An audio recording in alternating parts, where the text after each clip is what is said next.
Come on. I'll record it in there. Oh, look, you're right there? Yeah, I just wanted to, I'm sorry. Yeah, I'll come back. You're right. I can move this. No, I'll come back. Are you sure? Okay. Yeah. All right. So on page 459, it just shows you a couple of these. I know it doesn't matter where I go, right? It's like, all right. So we're looking at this osmolarity. So hypotonic solution means that the outside of the cell has a lower osmotic pressure. So hypotonic means, hypotonic means the solution outside of the cell is lower. So we're going to give that hypotonic solution and it's going to swell the cell. It's what we want it to do. Sometimes we need to do it, okay, to help that patient.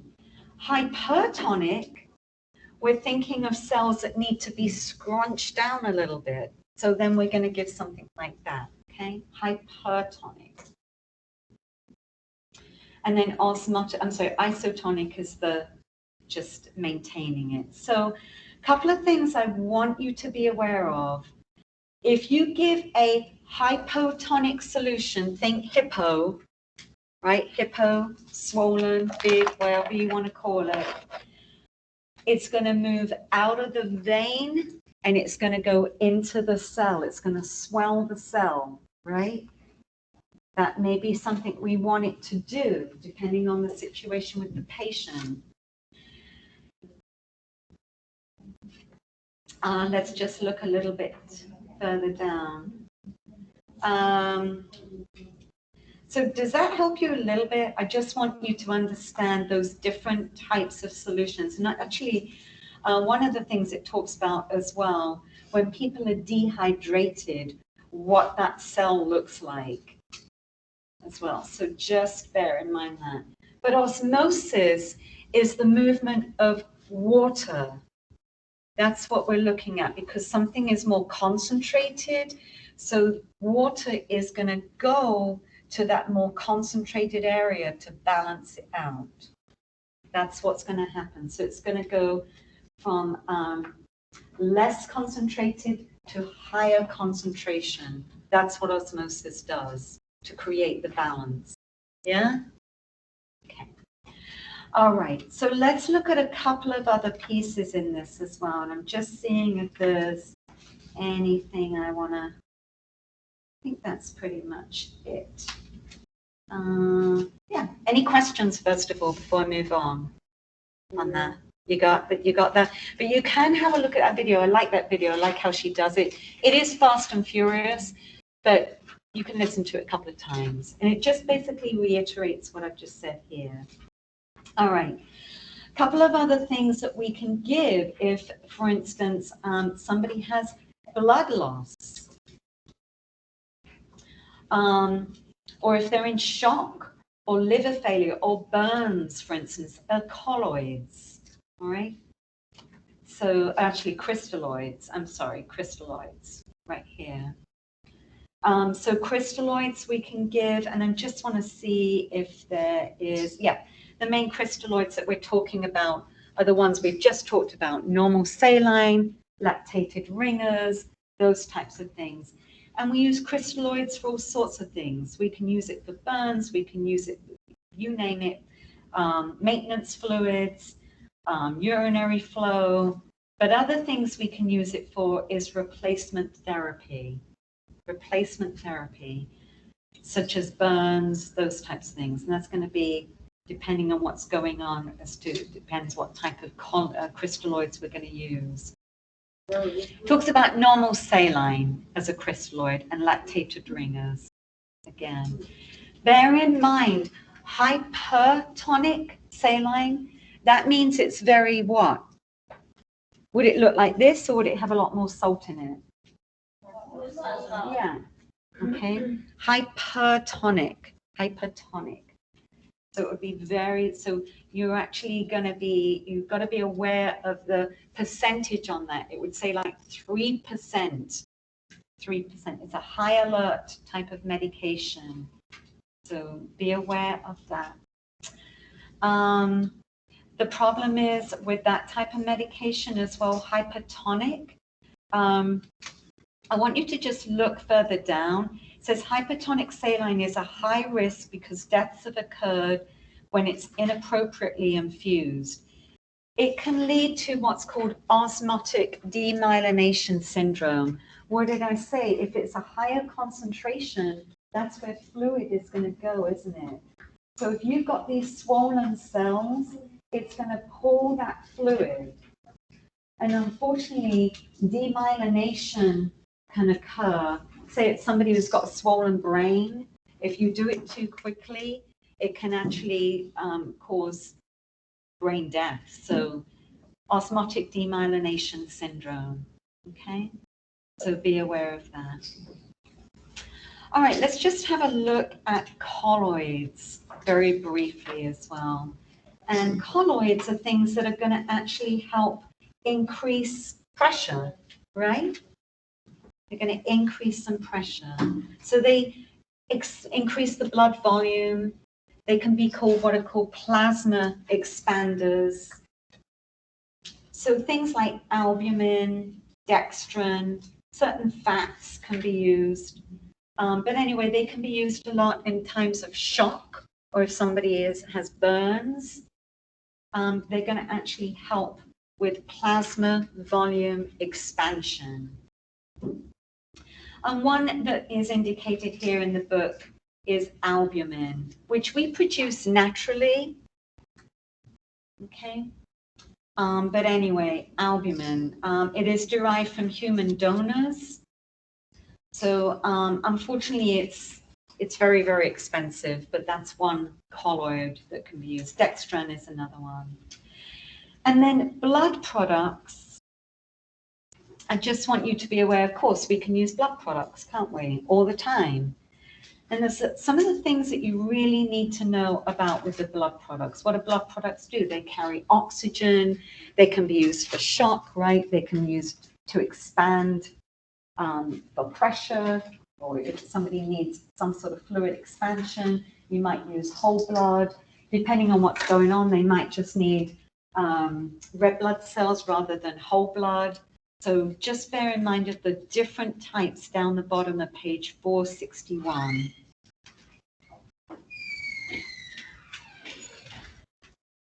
Okay. FFP is for clotting. Now on page fresh frozen plasma. So on page 462, it just mentions packed red blood cells and fresh frozen plasma. Two different types right there. But the big thing that I really want you to bear in mind, and I'm gonna, where is it? I want you to, yeah, in your book on page 469,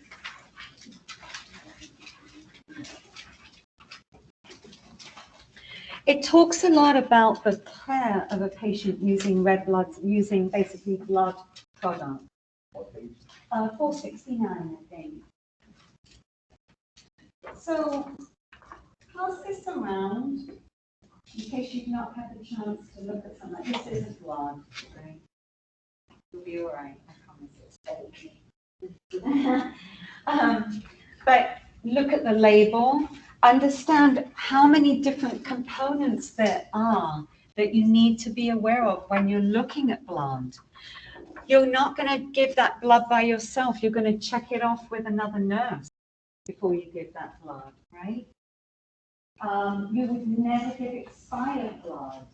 You have to check, of course, the cross-match with the patient, right? Cross-match and blood typing. All of these things have to be done. And sometimes depending on where you work, for instance, where I used to work was bone marrow transplant, you know, all of the blood that I would give would be irradiated blood. So there's lots of different components and pieces to giving blood. And like I said, you would only ever transfuse it with what? Thank you. 0.9% normal saline. That's it. Nothing else.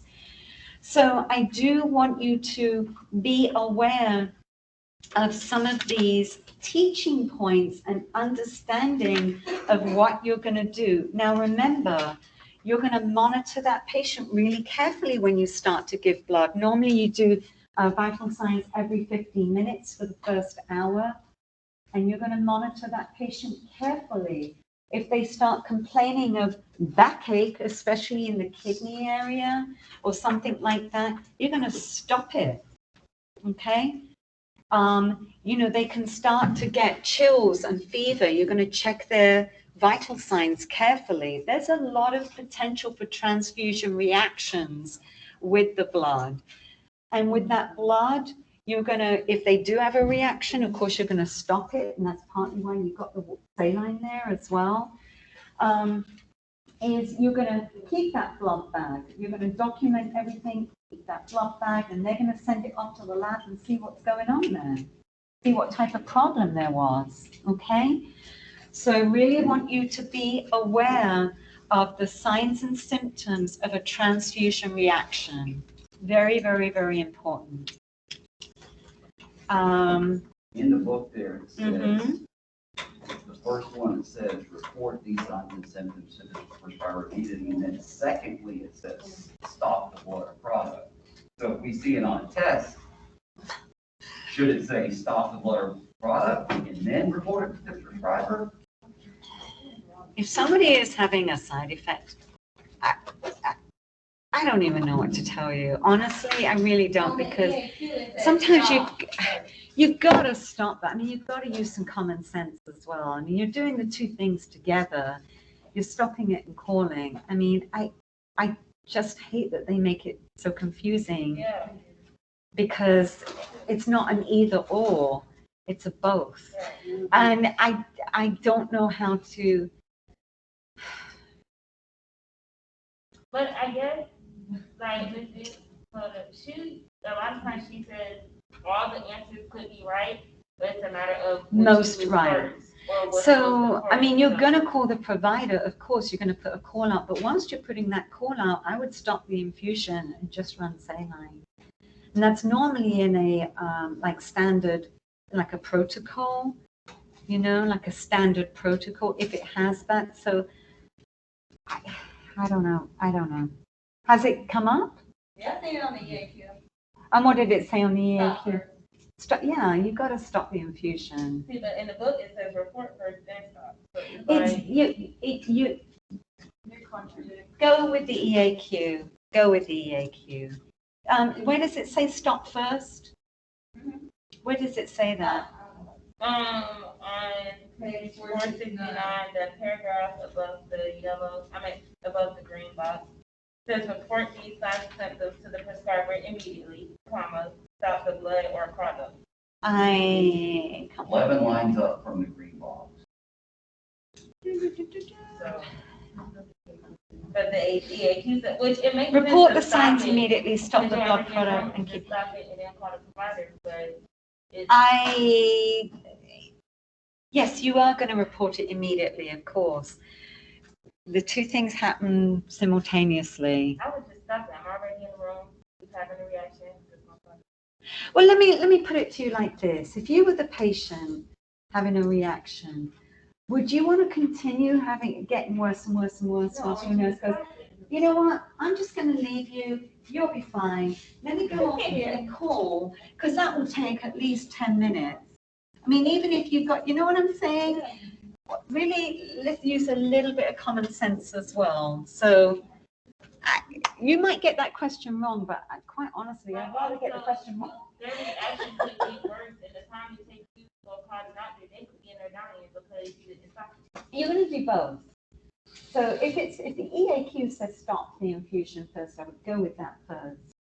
I mean, I don't necessarily think this is telling you an either or it's just telling you all of the steps that you would do. So that's all I'm saying. So, yeah. But it's a very good point. All right. Where do I want to go on about this? All right. So just be aware of those pieces. Okay. Couple of other things I want to point out to you. If we can just go back to page 462. talking about certain electrolytes, right? We have electrolytes, and the biggies that I'm just going to mention to you, of course, we've got potassium. I want you to know the ranges of potassium. Anybody know those ranges? Thank you. Thank you, thank you, thank you. So hypokalemia is when obviously it's too low. Hyperkalemia is when potassium is too much, right? And lots of different things can happen when the toxic effects of potassium. So things like muscle weakness, cardiac dysrhythmias, those types of things can occur. So just be aware of that. That's a really big deal. And one of the things that we can give to bind potassium and reduce potassium is what's called Kayexalate. Okay, it's a potassium binder. Kayexalate. It's on there as well. By the way, potassium, when you're giving potassium, there's certain rules of potassium. You are never going to push IV potassium, are you? No. You would kill your patient, okay? The other things you're going to do is you normally give 10 to 20 MEQs per hour. 10 to 20 per hour. I'm trying to look and see if I can find that for you. Yeah. Well, normally, yeah, but I don't know if is it says IV, the dosage, milliequivalents, blah, blah, blah. I'm looking for you a little bit. That talks about the dosage, but it doesn't say. It's on 463. It's right above drug profile. Yeah, okay. Well, we'll go with that. But anyway, that's. What is the drug that you just said? Kayexalate. Kayexalate is above it. It talks about interventions that you can give if somebody has toxic effects of potassium. Kayexalate. But let me see if I can find it. Actually, on page 464. On page 464, there's a whole piece about Kayexalate.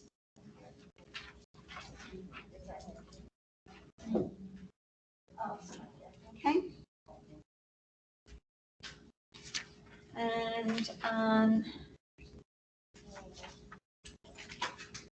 yeah, actually, on page 468, if you could just turn there, I know I'm flipping around a lot, but there's a lot of information I want to give you.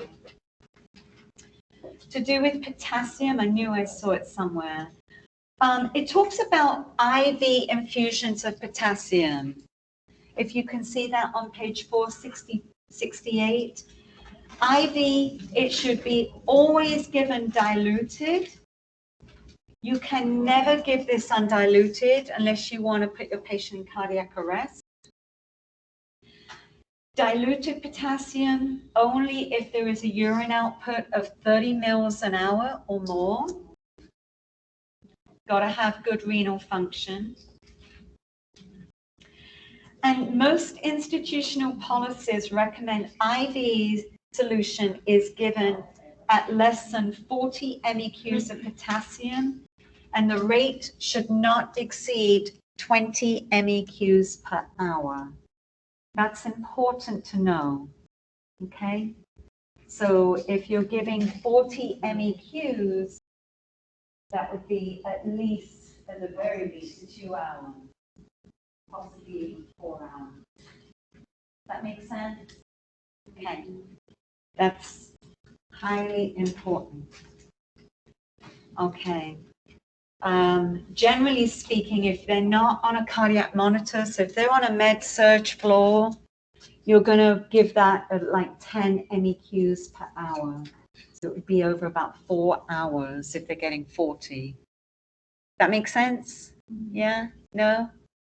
It's because you have to see it in action, that's all. All right, you're never going to do IV push, ever, with potassium. There is no place. And bear in mind the types of foods that have potassium in it. What type of foods do you think? Okay, on page 470 in that patient teaching box, there's a lot of different foods. And that's the type of thing that comes up on exams and HESs, isn't it? So it may not say bananas, it might say things like what? Apricots. Latex?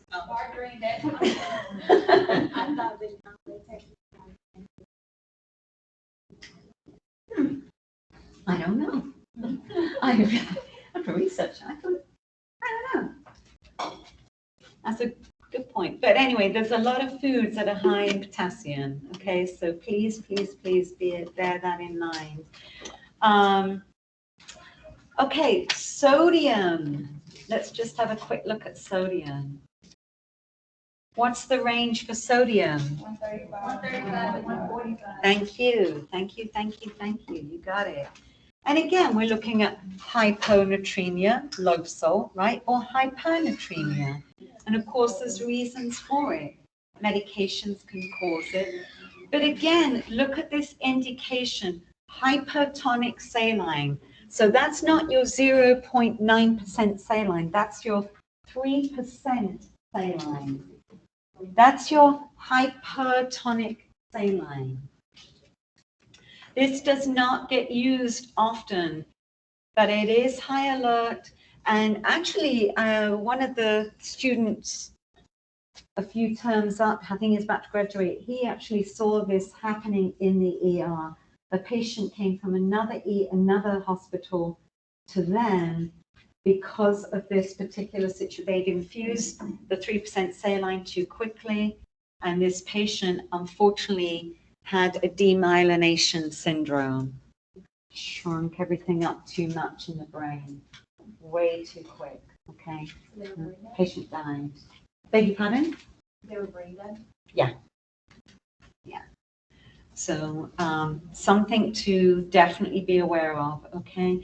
And of course, remember as well, it's salt, right? This type is, so you're not usually going to give it via a peripheral line. This would be a central line, just because of how your peripheral line won't be able to handle that. Okay. Let's see. What else do I want to talk about? Let me see if there's anything else, Biggie. I do want you to make sure you, look at the differences between hypernatremia and hyponatremia. And it was on your exam? Yeah. That's over there. On your HESI? Yeah. Oh, really? What did it? Oh, so let me know what it said. I'm curious. The question was, I remember the options. I don't really Just remember. that's what system it would affect, and the correct answer was part. Yeah. So what was the question though? That was the calcium question. Calcium. We're talking about the calcium question. It said hyponatremia, what would the nutritionist or what would the diet? I'm hearing. Hypothermia. It was this word. Okay. All right. Somebody who knows that question. Who knows the question about sodium? It was about, I don't know. You have a patient with hypernatremia, however you say it. Hypernatremia. What do you recommend to the patient? And 3 of the 4 options dealt with salt. Yeah. For And- hypernatremia? Yes. And what was the 4th option? Increased fluid Increased fluids. Yeah. And that was And the that was wrong the answer. No, I chose, The right answer was. Well, what were the labels, 3? check the labels Yeah. before you- What were the That 3? was the right answer. That's what I chose. I'm sorry. What was the 3 other questions? It was check the labels, increase fluid, or, Something about, they check the label for the Administer a sodium. sodium pill or something like that. Yeah, do an exercise. Okay. Administer a sodium pill. Yeah. check a label. Sodium. Increase fluid intake. Check a label for sodium? On the, Okay, that makes sense. Yeah, that's what I. Okay. Okay, so it was a patient teaching, right? So it was like, make sure the patient checks labels for sodium, because obviously the patient's taking in too much sodium. That would be the right answer. Okay, all right. Because he's not, his hypernatremia is not so much that it's creating, obviously he's still talking about. Because you could increase your fluid intake, but you're still eating all that salt. So I would say change the way you. I'd have to see the whole question in order to understand it, but that makes the most sense related to that question. But let's just look at this. It talks about it. Populations at risk for hypernatremia are older adults, those with renal and cardiovascular issues, patients who are receiving sodium supplements or who have increased sodium intake, and those with decreased fluid intake. So, you know, I understand where you're going with that, Billy, but I don't know the whole question. We're not entirely sure where you're. Oh, it's on page 467. I know I'm a one of those speed reader people. So, and just be aware of, Can you go back to what you just read? Yeah, of course. What I suggest we do is at the top of page 467, you see where it says sodium? Okay, so we're looking at hyponatremia, low sodium, right? So what we can do for low sodium is give salt. That would be one thing you can do, and it talks about that. You could, depending on what's going on. But like it says, we have to be careful about, certainly with salt replacement IV. You've got to be really, really cautious with that, okay? For many different reasons. But looking at their level of consciousness, look at side effects, by the way, for hyponatremia. What are some of those side effects? Yeah, cramps, vomiting, diarrhea, lethargy, which actually could cause more hyponatremia, couldn't it? Yeah. Hypernatremia, a little bit further down, as you can see, look at that. Thirst, temperature elevation, edema. And that's, Billy, to the point that you're talking about giving fluids, that's where I wanted to go with that. Somebody can be swollen and have fluid on board, so you have to be careful about giving fluids because you could overload them. So that's why I wanted to sort of bring out that. Why would you not necessarily do that, depending, of course, on what's going on. And again, you've got to be careful with your rate and how you give your fluids. But that's the logic, I think, with this. Okay. If someone's dehydrated and you were to give them a saline fluid, IV? Yes, but you have to balance it with all the other levels that you're looking at as well, the osmolarity, what is their sodium, what else is going on.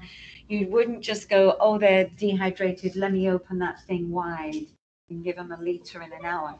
I mean, you know, yeah? I just had a nurse friend who did it because I guess they were hungover. Yeah. But she did it at her house. Yeah, well, I mean, that's, you know. I heard of that.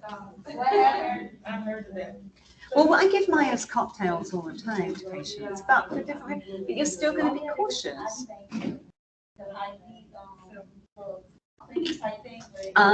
So she, I don't know how much fluid, she may have just given herself 500 mils of saline, and, you know, if she's perfectly healthy but just hungover, then, but there's a difference. I mean, let's just look at this a second. So hypernatremia.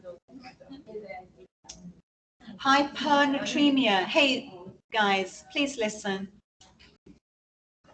So look at what goes on with this patient, right? And it says here, water retention can occur, hypertension. So there might be that there's too much fluid on board. And remember what we said, where fluid goes, that's where sodium goes. They love each other. They're highly attracted to each other, sodium and water. All right? So you're going to have that sodium on board and fluid is going to go there with it. So we do have to be careful as to how we balance that. Precipitating events, whether they're hungover or whether there's something a little bit more going on than that, right? It could be, and like I just said, the population's at risk, and Billy and anyone else who wants to know, that's where that section was that I was talking about. Thank you. You're welcome. All right, so caution and safety whenever you give fluids, regardless of the fluid, okay? You've always got to just be watching your patient, doing your vital signs, monitoring their fluid output, right? Keeping that, making sure, watching their weight, level of consciousness, all of those things are what you're going to monitor. It's a big deal. And what else are you going to monitor? The IV site, right? So that it doesn't become infiltrated. Okay. And remember, older patients, by the way, you've got to be a little bit more cautious with your elderly. You can overload the elderly and the young. You can overload them way too quickly. So remember, the kidney function is not necessarily as fine-tuned as, say, somebody in their 30s. Yes? So with the IV infusion, so since you have to do all of this, how is it possible that those IV clinics, you know, the ones that you can go to, will pop up shop like them? Yeah. To get IV? Well, that's a great question. I think use them with caution is my suggestion. Now, I had a patient the other day. She refused. I think I told you she refused to go to the ER, and she had not had insulin. I don't even know what her story is. It's so darn convoluted. But the bottom line is she came to me with a blood sugar of 465. She was a mess. Labs were, she was going into DKA. And I wanted her to go to the ER. She wouldn't go. And I'm like, okay. Showed up at the office and I had to give her fluid, sort out our insulin. There's only me and an MA there. That's it. And I'm trying to see other patients. So, you know, I made her sign a waiver. She signed a waiver before I touched her. And I had to manage her. And actually, then she came to see me 2 days later, and I'm like, oh my gosh.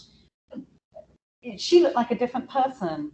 Her blood sugar is now in the 150s. She's monitoring it. She's doing everything I told her to do. She told me I'm like a bulldog.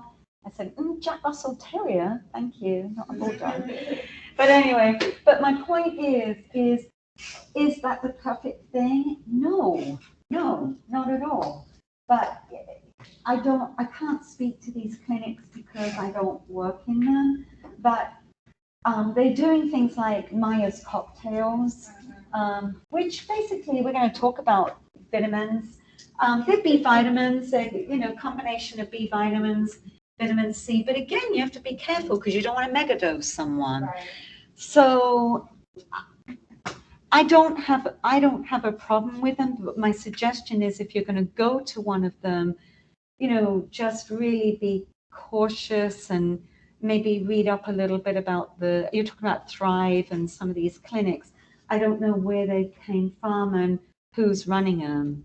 So, you just have to be really cautious. My thing is if you can drink orally, I would rather you do that than go and get IV fluids, an IV challenge. I mean, there's, take some B vitamins orally and, I don't disagree with it, and there are companies that do it well. But I don't necessarily like those clinics that much. Unless, of course, it depends how they're being run, what their protocols are. I don't know. I know that's a vague answer, I'm sorry. No, I understand. I mean, the sign of the waiver, kind of like, that's why we're gonna sign a waiver.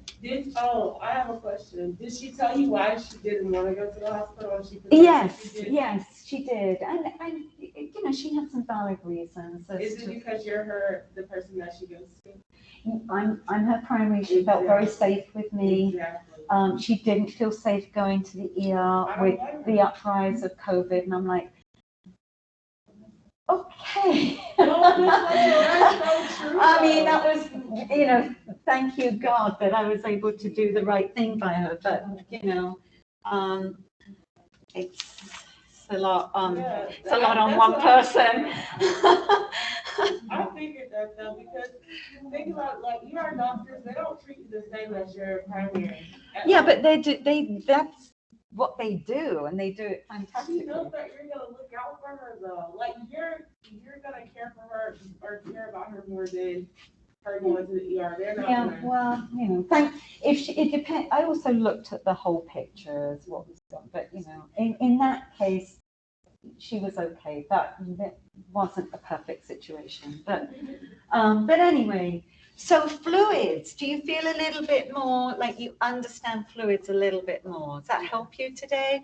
Yeah. I just wanted to go over that chapter and sort of give you some ideas of that. So, I had a question. yeah. Page 470. Under the key points, the fourth bullet point, the last one. Tell me what that means. Where are you looking? The fourth one? Dehydration may be hypotonic, but read that and tell me what that means, because I'm confused about that. Help me. It's on page 470, the very last two lines, and then the first. Dehydration may be hypotonic, resulting from the loss of salt. Hypotonic, maybe hypotonic, which is, yeah. So. Or isotonic. Pardon? It goes on to the Hypotonic. next page. Or isotonic. Yeah, and it is going to be dependent. Dehydration may be hypotonic as a result. Hypotonic is low salt, right? You don't have enough salt. That's hypotonic. Let me go back here. Let me help you. Go to page 458. And it talks about the 3 different types of dehydration.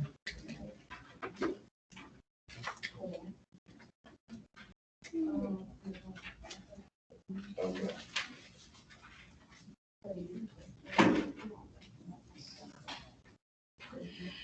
So there's 3 different types of dehydration, and that's what that little bullet point is talking about. It is a little confusing because it's a different type of thinking than to the fluids. I don't understand. That's why I didn't go there, because I didn't want to confuse you. I don't understand how you're dehydrated if you have too much fluid but not enough salt. It seems like you would be overhydrated. That's not necessarily what it's saying. You're talking about hypotonic. It's saying you've still got water loss. It's saying the sodium loss is greater than the water loss. See, it's not saying that you don't have water loss. It's saying you still have water loss. You're still dehydrated. You've still got water loss going on along with the sodium loss. It's just saying which one is greater. That's all. And I think you'd have to see the patients in order to help you understand it. Maybe I can try and see if I can pull some of that to help you a little bit with that. I'll see if I can find some pictures or some case studies or something to help with that a little bit. But it gives you examples right here. No, I understand it now. Yeah. But that little piece right there, but that's why I didn't go there, because I thought it might get confusing. And it does, right? It does get confusing a little bit. All right. So I would suggest you read that through, especially the patient teaching is a biggie. patient teaching. And then what I want to do is in the next hour and a bit, do you need a break for a second? How is it I never need a break and you all need break? Because we be tired. We're trying to retain it, you already know it. I always read it before, I always read this stuff. I spend hours prepping to help. All right, have a break. 10-minute break.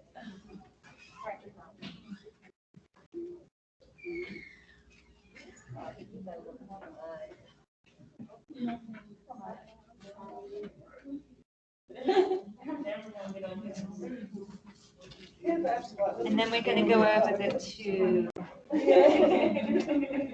Literally.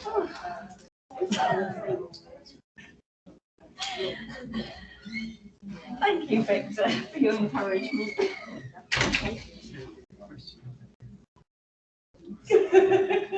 Hey, Chris. I'm sitting here thinking about that damn video.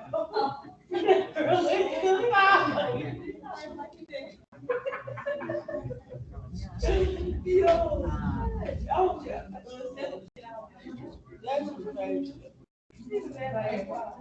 I'll get out of here. Get out of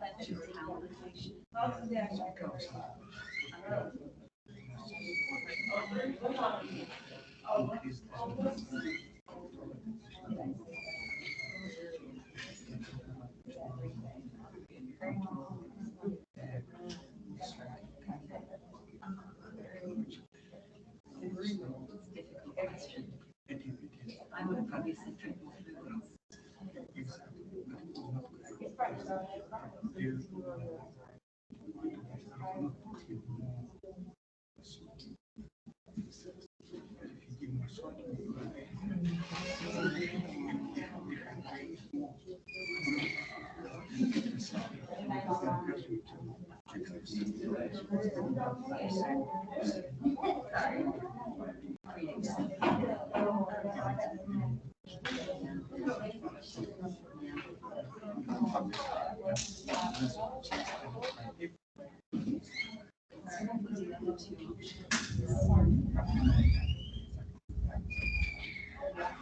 You took stop the soap.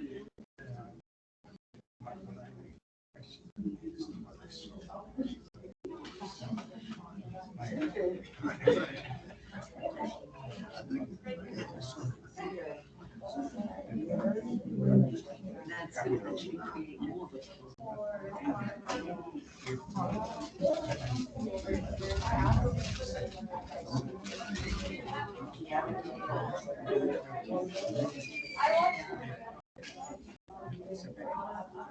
It's frustrating because I never had to feel it, and I'm surprised that was our message. So I'm going to have to put that because that was who knew.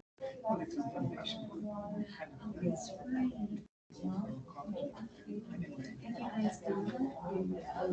right.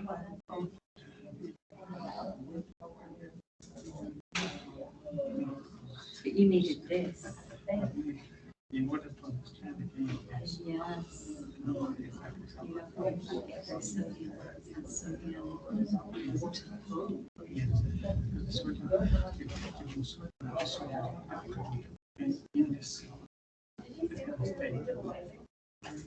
with the sign. You know, it's like a little one, but it's really bad. Yeah. Yeah.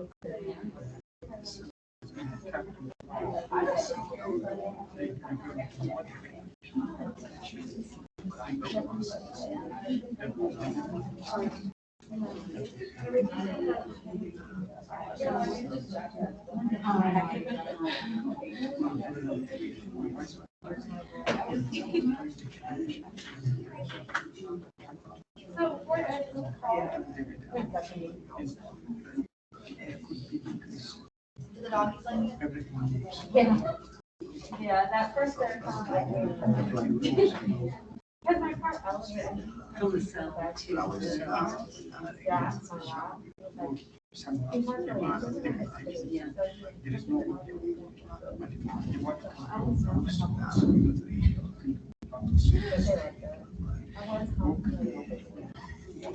But it's always going to be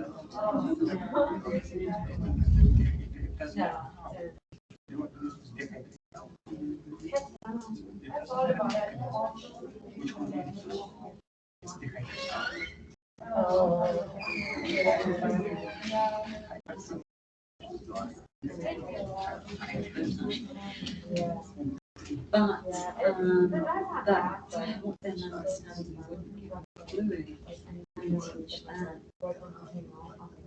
You would stop this. This is a unique situation. Right. That's a tricky question. Yeah. It's not everyone the same. Because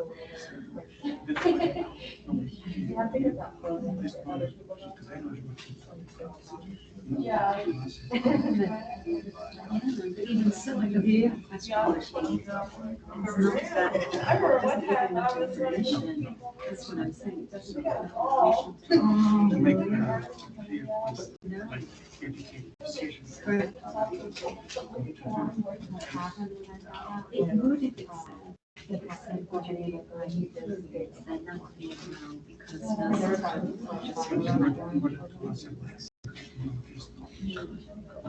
right. Because otherwise, if I No. this sounds something. That's why. When, instead of gonna get back on, I will see if that is one of those, they have certain questions that are just, that you don't actually grade. It's like about five questions, I think, that are graded down in pilot questions. So I wonder if that's a pilot question. Does it matter? It's not a good one. Doesn't matter. Wow. Well, we're going to go over the, thank you for that. All right, I'm just going to get some more water and we'll go over the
We don't get clarification here.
Depends on whether it's a nursing function or not.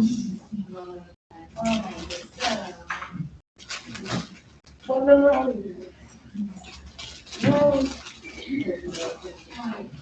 lot of people would like to stay with me and take the exam. I will start the exam at 3 p.m. sharp. All right, so as everybody's clocking out, we're going to be starting the exam. The 3 people that need to stay. Yeah. Oh, did you find out something different? Well,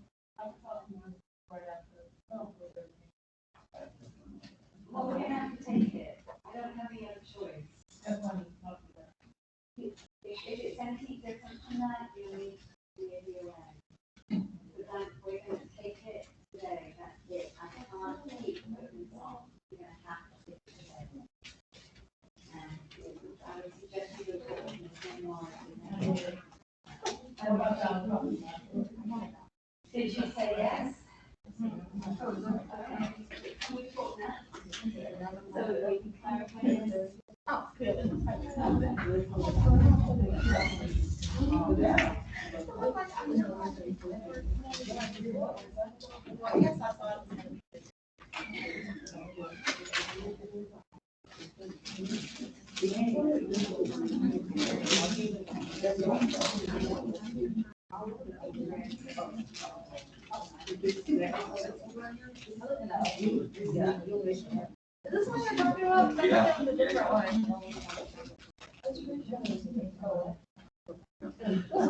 Same questions over and over again. And they do not really practice it, so they're like really easy and getting more right.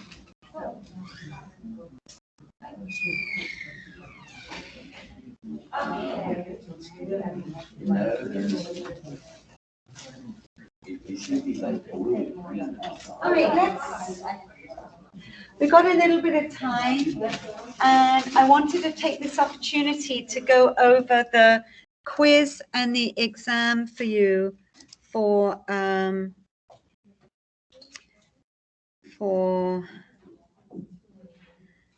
okay.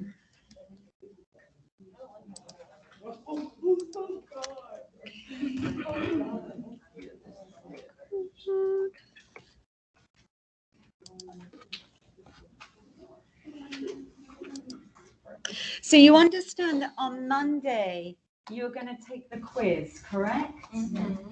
All right. You understand that this week, you're going to take your HESI, right? And you've had plenty of prep work for that, haven't you? What? Plenty of prep information regarding the HESI that you're going to take on Wednesday, right? Okay. Are you all registered for it? No? It wouldn't let me register for it. It only let me Try now because they've reset it for the date. So maybe that. Okay. All right. So next Monday, we're going to do the quiz. Next Wednesday, we're going to do the exam. Quiz 3, quiz exam, week 10, final HESI. Okay. So let's go over the quiz a little bit. This is for next week. Okay. For next week.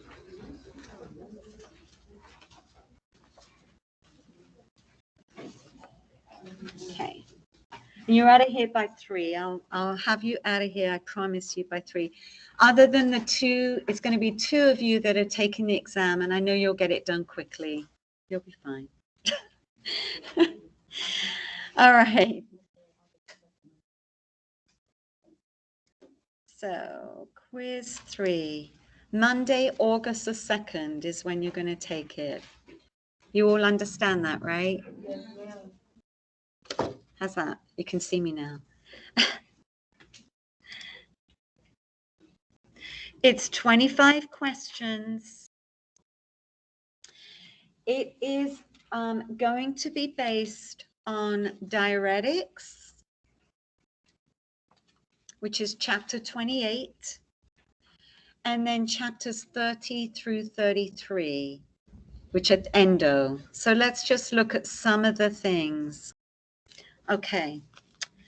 Dwarfism. Dwarfism is a pituitary condition. So if you're giving a medication for that, I want you to look up the medication. It's somatropin. Somatropin. What do you think might happen if we give something like that for dwarfism? What are you hoping? Thank you. That's what we're hoping for. Okay. Diuretics for somebody who has high blood pressure, hypertension. So what type of teaching do you think might be helpful for that patient? What sort of things do you want to make sure that patient doesn't happen? As far as when they start taking, Yeah. They shouldn't stop taking it. Right, but if you give this medication, what are we hoping their blood pressure does? It comes to normal. Right, but right, so what could be a problem? Falls, yeah? Yeah? Hypotension and falls, so teaching. Hypotension falls. Mm-hmm. I know, it's the way I talk, right? What is the lab value for monitoring blood sugar, other than just blood sugar? What's the one over 3 months? I heard somebody say it. Hemoglobin A1C, thank you. Hemoglobin A1C. All right, thyroid medications. Yes. Thyroid medications. Would you give thyroid medications in the morning or the evening? In the morning. Why? Any idea? Well, yeah, but it's also It can cause you to have insomnia. Exactly. Know your levels regarding potassium and sodium. Know what is meant by hypokalemia, hyperkalemia, all right? Hyponatremia, hypernatremia. Know those levels. Understand that. And think about certain diuretics, what they do. What does a diuretic do? Well, yeah, so what is it doing? Taking water, right? So what else could it take? What else is it going to take with it? Potassium, but also what? Sodium, right? Could take some sodium, but it could definitely hypokalemia could be an issue. So lots of things to think about with that, because then you've got some potential for cardiac imbalances, don't you? With your potassium changes. All right. This was a medication that we talked about called mannitol. Anybody remember what mannitol does? Intracranial pressure. But yes, could be used that too. But intracranial pressure is what I'm thinking of. Okay, let's look at some of these others.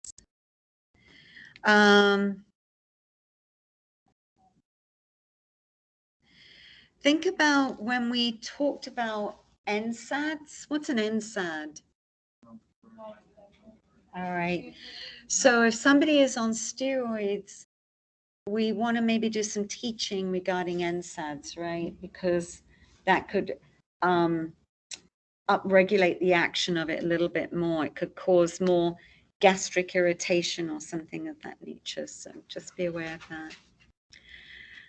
Lasix or furosemide, what is that? Mm-hmm.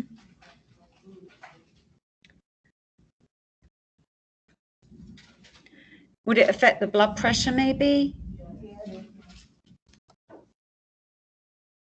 All of these medicines that are diuretics are for maybe the heart, right? So things like spironolactone, is that a diuretic? Okay. Yes, it is. Say that again, that name. Spironolactone. Would you give potassium supplementation? No. PTU. What's that for? Anybody remember? It is hyperthyroidism. So think about the signs and symptoms of PTU.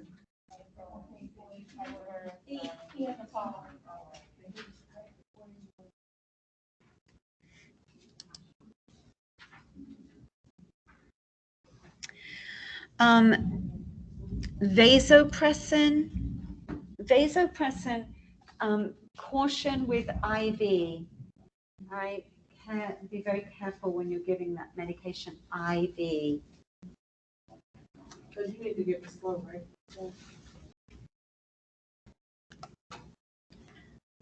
But it can be very, can cause a lot of what's called necrosis.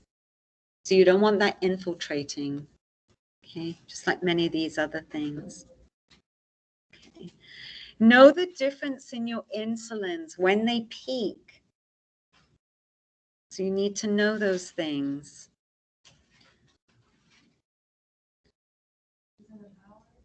Depends on the insulin.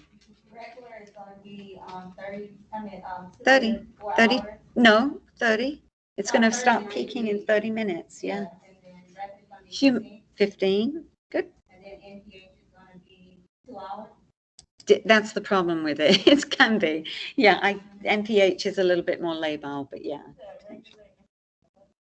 Well, remember we looked at the little graph, remember the little bar graph where you've got the 4 different types of insulins? You've got when it peaks. So go back and look at those. Thank you.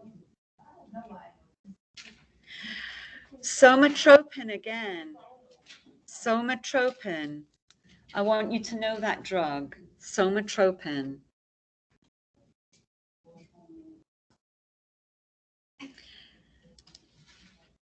Teaching for a diabetic. Remember,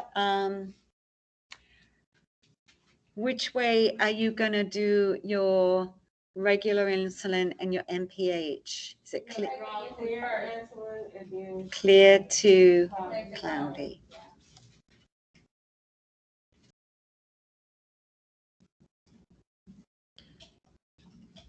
So be careful with that question. Be careful with that question. That's the one. Correct. Let's see. There is going to be a couple of questions related to lab values. And one of the lab values is to do with lipids. Lipids. So know your lipids.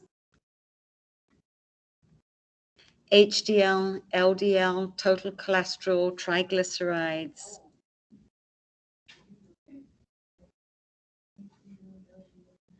Okay. Patient teaching with hypoglycemia. What does somebody with hypoglycemia look like and feel like? What are the symptoms?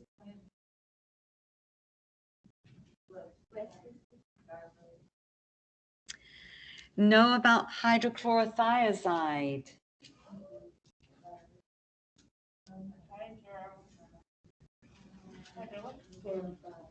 HCTZ.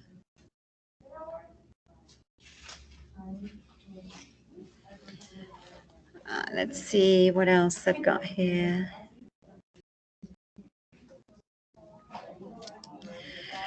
No, hey, listen up. No potassium deficiency, what the symptoms are.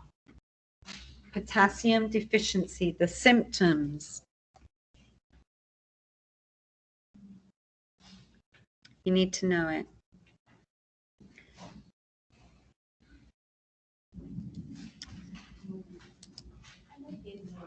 Aspirin. What does aspirin do? Makes you bleed. Yeah, it And it does. helps with clotting as well. Good job. And that's called the ASA, right, too? Aspirin, yeah.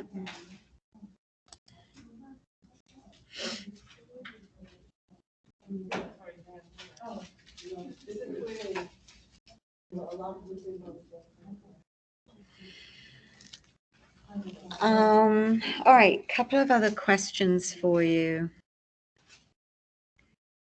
All right, make sure you know intake and output.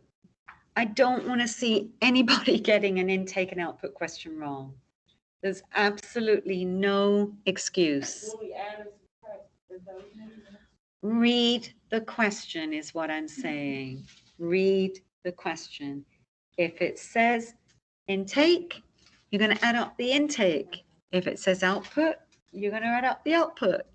It's not any more difficult than that. The only exception is irrigation. Irrigation, yes, That's and the we're only going to, exception. good segue. That includes IV. Correct. Bear in mind, as Andrea says, there is going to be a question on continuous bladder irrigation. Irrigation is a zero-sum game, right? It's an irrigation. It's not intake and it's not output. And then there is going to be a couple of other questions. One of them is a mils per hour question. One of them is a drops per minute. And we've done quite a lot of these, so I know that you guys know this now. Bless you. And then another one is just how many mils in a dose. So you can do desired over half multiplied by volume if you need to for that. Mils per hour, drops per minute. The formula is the same, right? If you use dimensional. The dosage cap on the head is actually pretty good. Well, that was funds. That was funds, right? Yeah. I don't know how far. They asked us the same stuff that you were doing. Good. So you got it. You got it. I was feeling good until she did. All right. The formula for, meals per hour and drop per minute is the same. It's the same if you use dimensional analysis. You know how I set it up, and I'm always like, look at the end of the question. What is it asking you? If it's mils per hour, mils, hour, equal sign, and then you're going to find your corresponding pairs or relationships or whatever you want to call it. The dosage calc that you give us for the HESI tile, is that what's gonna be on your HESI? Remember, I don't know. Or like, have you heard in the past whether or not? I mean, all I can tell you is what I can tell you, which is why Or anybody I that's think taking, that one is harder than what's actually on the HESI. okay, because that's what I'm wondering. Oh, Stuff mine? that- Stuff that's on the HESI. Yeah, tile, mine are we don't go usually- over in class. I So think I'm wondering- mine are, you're saying mine are harder than, No, No. the HESI. HESI? The one on the HESI now is harder than the actual HESI. Because the stuff on the HESI tile is so confusing, but stuff. you HESI give us, I know how to do. tile. Okay, you're The talking one about the that- practice. Yeah. Yes, but remember, one, it's practice, and two, it has the answers. So meaning it gives you the answers and the rationale so that you can, and it's like I've told you various times, you don't have to just do it one and done. The whole point of those is that you can go back and redo them. And then keep the highest score. Correct. All right. So.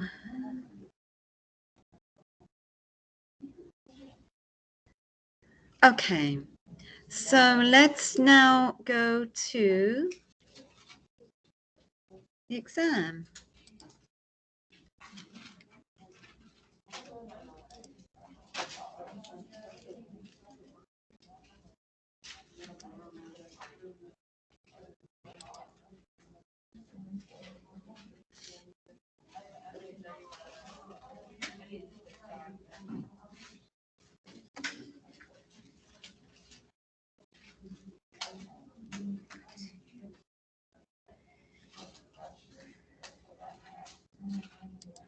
Okay, so the exam is going to be on August the 4th.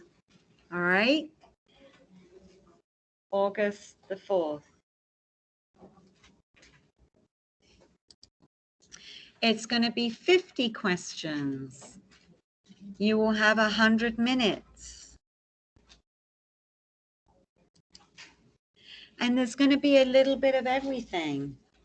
Oh my goodness. Actually, I can tell you it's going to be from chapters 24 all the way to 53. From 24 to 53 are the chapters. So let me help you out a little bit, all right? Okay. So know your JNC 8 guidelines. What is that related to? JNC 8 guidelines. What was that? Well, it was to do with blood pressure, right? It's to do with the antihypertensive guidelines. So, and bear in mind, different nationalities, who does better with what type of drugs? Oh, like calcium channel blockers for African Americans. Right. They're awesome. Okay. Nitroglycerin. Patient instructions. But, you know, it's not just your 911 stuff. It's talking about, you know, they can't keep them. But the guidelines are, if the chest pain is not relieved after one tablet, then they're going to call 911. If they take one and the chest pain is not relieved, calling 911 and then taking another nitroglycerin, right? Okay, beta blockers. Beta blockers. Think about dysrhythmias, side effects.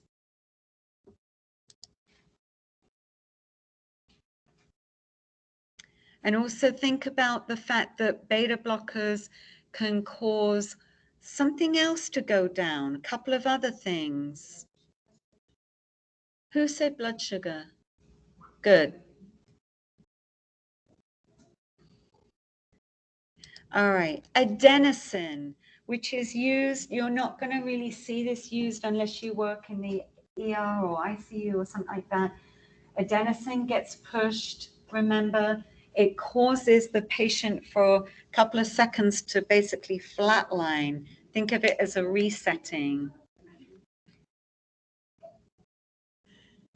Asystole for a couple of seconds. Coumadin. What is the antidote for Coumadin? Thank you.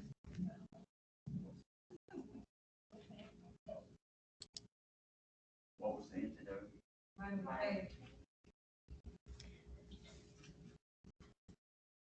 What do thrombolytics do? Dissolve what? Yep. What types of labs would you look at for somebody who is on heparin? Who said it? APTT. APTT for heparin. Warfarin is the PT-INR. You do look at the others as well, but ongoing, if you're on a heparin trip, it's the APTT. Niacin. Good old niacin, B3. What are some of the adverse effects of niacin? Yep. Yeah, pruritus. Good. Know your cholesterol levels. Diuretics. Remember I showed you that little picture of the nephron and where different diuretics work? Remember that, anybody? No, yes. Well, I want you to remember it. Have a look at that picture. The diuretics, where the different diuretics work in the nephron. You need to know that. Yeah. It's a diagram in the chapter. Mm-hmm. It shows a thing.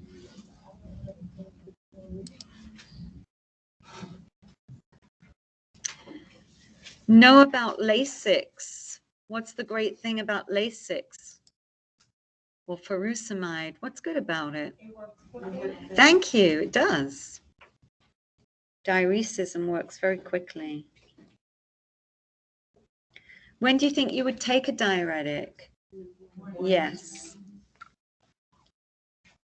I'm expecting great things from you guys. All right, packed red blood cells. We talked about this today. What fluid would you give with that? Thank you.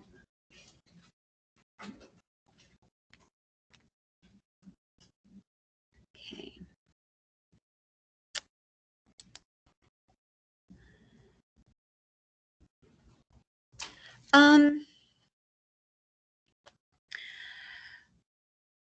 Levothyroxine is what? It's a thyroid med. Know about it.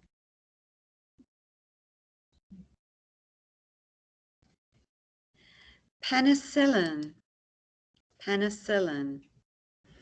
What was the other class of antibiotic that I said would be a concern? Cephalosporins, exactly.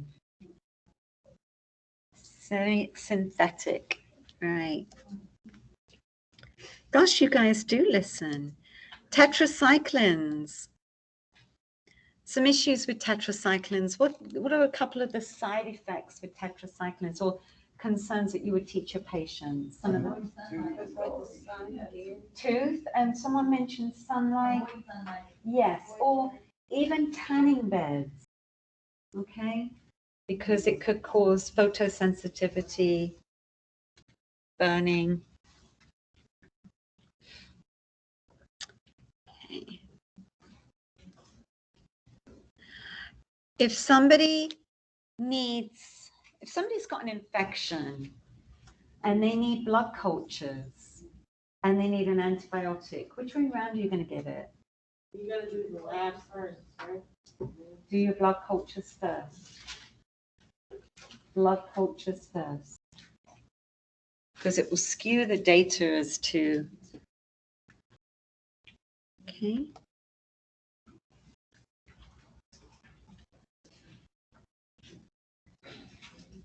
All the cultures come first, and then you give the antibiotic.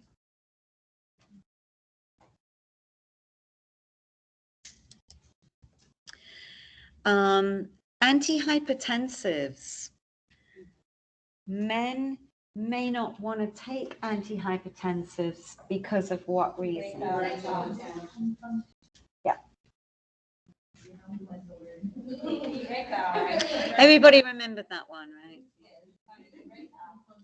Know the difference between antiseptics and disinfectants, right? Let me see if it says it on here. One kills bacteria and the other one kills the microorganisms. Yes, but I was hoping that it was telling me. Disinfectants are killers. Think of the, if you see a disinfectant, think of this, because it says germicidal. Remember I said cidal, killer? Think homicidal or suicidal, germicidal. So disinfectants kill organisms on non-living objects. So disinfectant. Okay. Let's see. Remember super infections? Remember we talked about those? What types of things would be a super infection? Good job. Yep. Yep.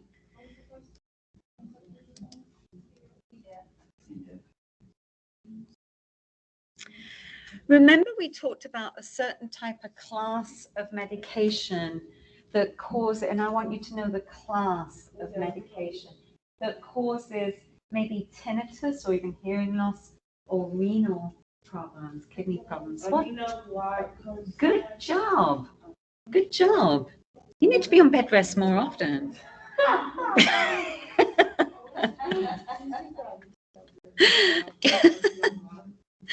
Aminoglycosides, right? You like that? Yes. Oh, okay. Yeah. Things like gentamicin, all right? Aminoglycoside. All right. Let's see what else we got for you. Okay. MRSA. MRSA. What type of antibiotic is used for MRSA? Anybody remember? Good job. Vancomycin.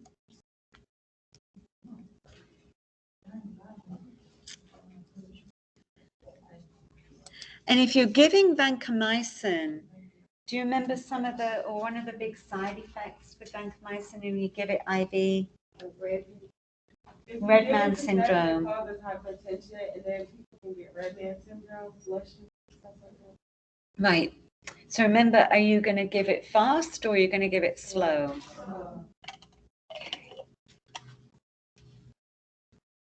This turned out handy. One of the students from last term got me this. I'm like, huh, that's nice, right? Sort of handy. It's all right. She got a grade before she gave me that.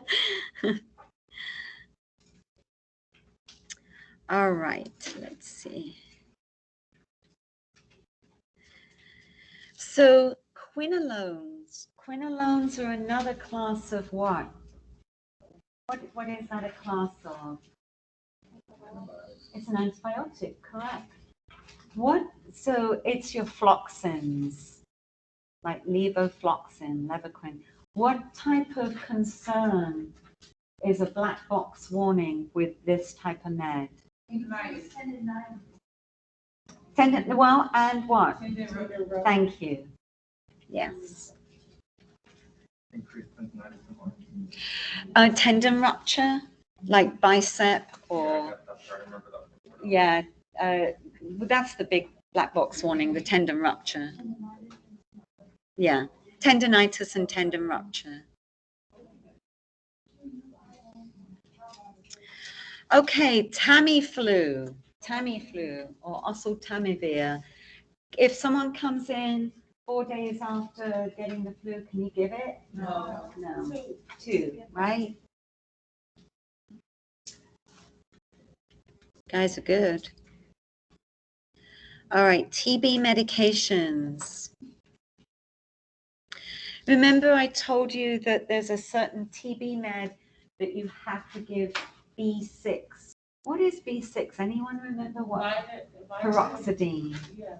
Paroxetine. Too close. But what drug is it that has to be given? Because INH. What was that question again, Andrew? So what drug do you have to give B6 with if it's a TB drug?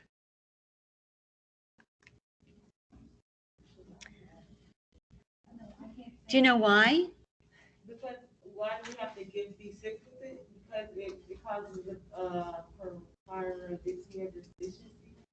Well, it can cause like things like peripheral neuropathy as well. So think of any time a patient has something like peripheral neuropathy, regardless, think of your B vitamins, okay?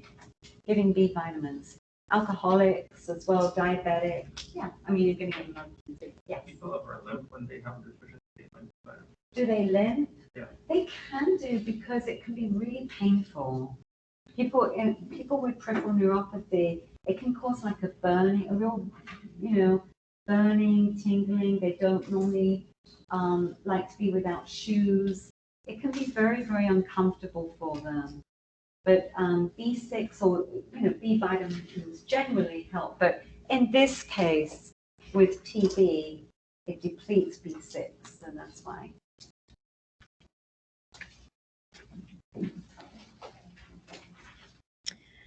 Remember I talked about a drug called amphotericin B? Anybody remember that?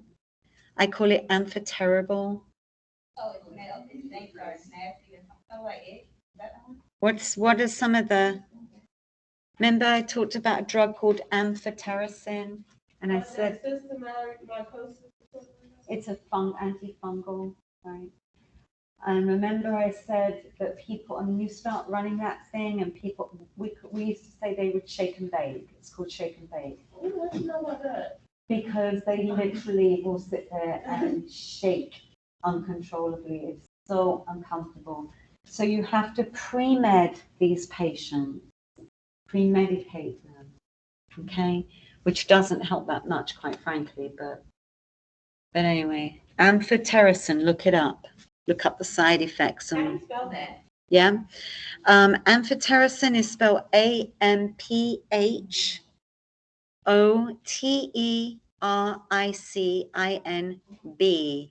It's on page 68. 68 to 60. Okay, remember we talked about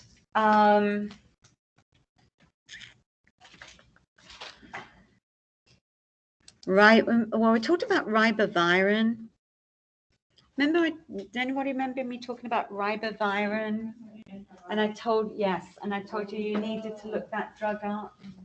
Why? Anybody remember why? Yes, because it's given through inhalation, right? Yeah. And if someone is pregnant or expecting to be pregnant, they can't inhale that or be in the same room. Correct. It's heterogenic. Remember, even for males. Yeah. Yeah. For the sperm.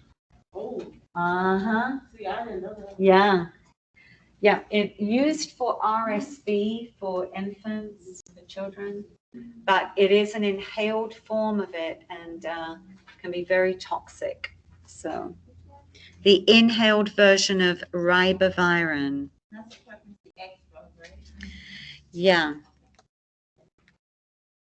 And bear in mind, it's also been on the HESI, hasn't it? Okay. All right. Now, there are going to be some GI questions. And remember, we're going to talk about GI on Wednesday. So make sure you listen carefully to my lecture on GI, because if you don't, you'll get all of these wrong. That will help, right? That'll keep you awake. Okay. We're going to talk about a couple of drugs, a combination of drugs for H. pylori, which is a bug that they've now found that causes ulcers, right? So we're going to look at PPIs, proton pump inhibitors, and antibiotics. It's used in combination.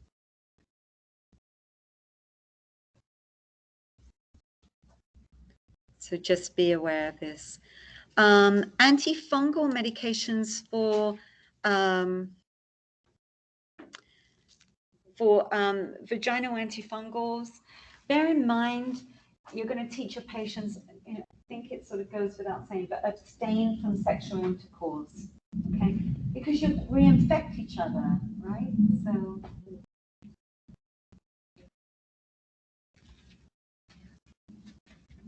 until the course has been completed.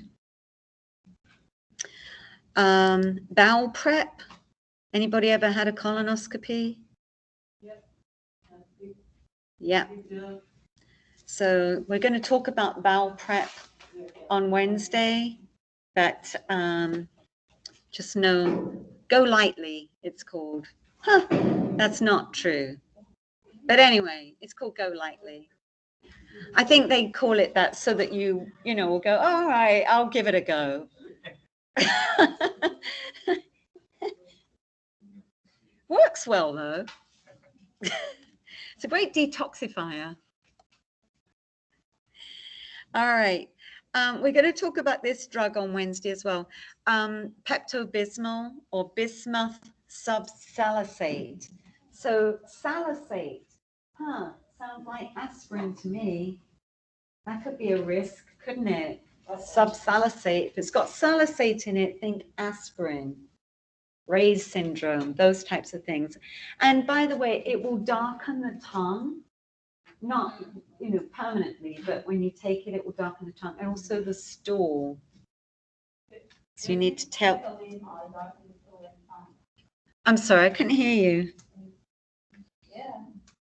What? I'm sorry? Oh, Oh, okay. All right. Ipecac. There's actually, we're going to discuss that on Wednesday too. Syrup of Ipecac. Except you don't do it anymore. If a child has ingested something that they shouldn't, they now say you don't want to induce vomiting anymore. You're going to call poison control. That's what you're going to do. So it used to be that you would give syrup of Ipecac, but you don't anymore. You don't want to induce vomiting. So, okay. All right. Let's see.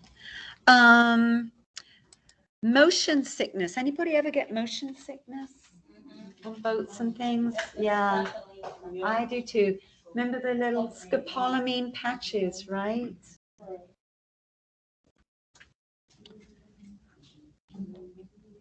They give you that detergent. They do, because it dries secretions. That's what it's going to do. So we're going to talk about that. Okay. And let's see. Whew, got a way to go yet. Okay. Vitamin D. I think vitamin D is pretty darn important personally. Think about rickets, which we don't really see here in this country, right? Because we give rickets, exactly, bow-legged. Yeah. Rickets is bow-legged. Ricket. Well, rickets. No. Like backward seed. But think of things like tetany. Anything that is going to, remember, vitamin D and calcium go together. Okay? Vitamin D and it does, exactly. So vitamin D and calcium go together. So conditions where you don't have enough vitamin D, and I'm talking really low vitamin D, obviously you've got potential for low calcium as well. So we're going to talk about that a little bit, but this is long term. Let's see.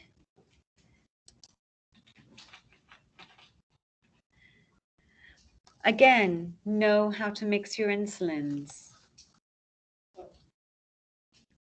Told you there's lots of different things on here. Mixing your insulins. Diabetic meds, oral diabetic meds. Know your blood sugar levels. What would be too low?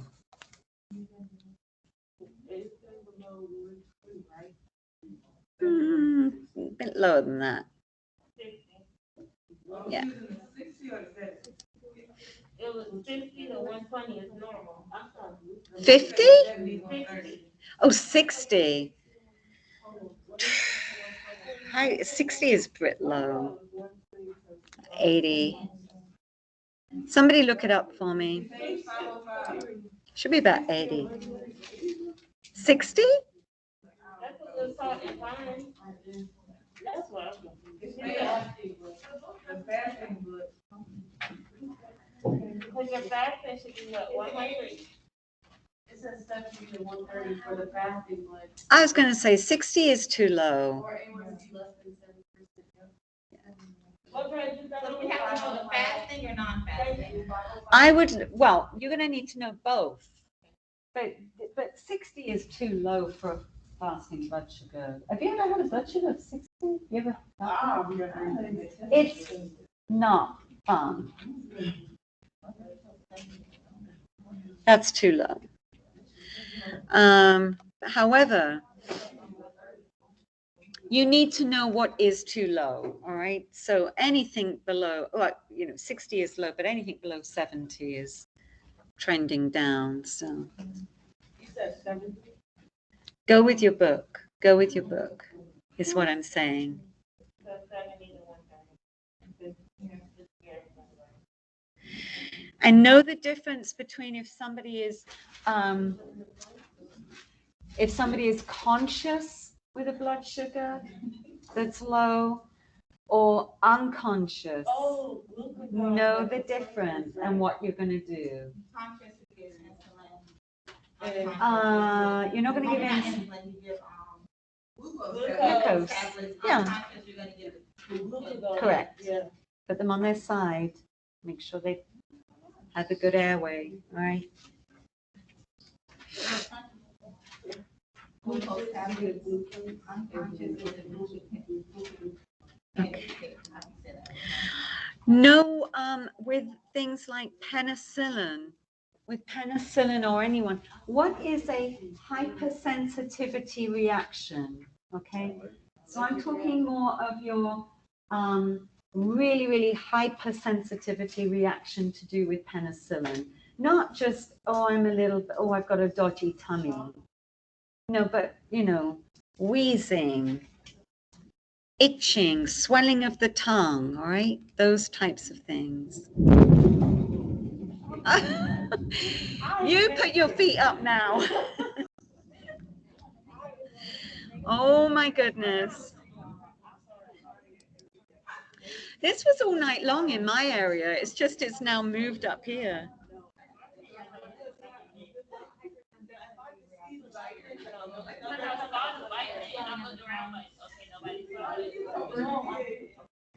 Okay, TB meds, yes. Hypersensitivity reaction. Hypersensitivity. Okay, TB medications. No patient teaching. When should you give them? What should they take? Yeah, well, know the signs and symptoms, patient teaching.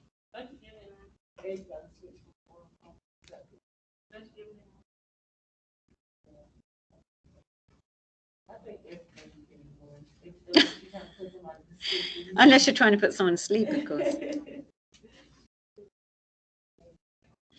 We're going to talk about this on Wednesday, but there is going to be a question on antacids and the mechanism of action. What do antacids do? What type of effect do they have in the gut? They like neutralize the pH level Yes. instead of getting rid of it. Right. They can do. Well, yes, they neutralize it. Yes. But there's different types of antacids. So different types of antacids. Nausea and vomiting. There's going to be a question on nausea and vomiting. Specifically to do with a chemotherapy patient, meaning, if somebody needs the type of nausea medications for chemo, when are you going to give them? What type of effect? Those types of things. All right. So we'll talk about that a little bit. All right. And then there's just 4 or 5 dosage count questions again, and they're not going to be any harder than the stuff we've already done. Okay. Let me stop recording.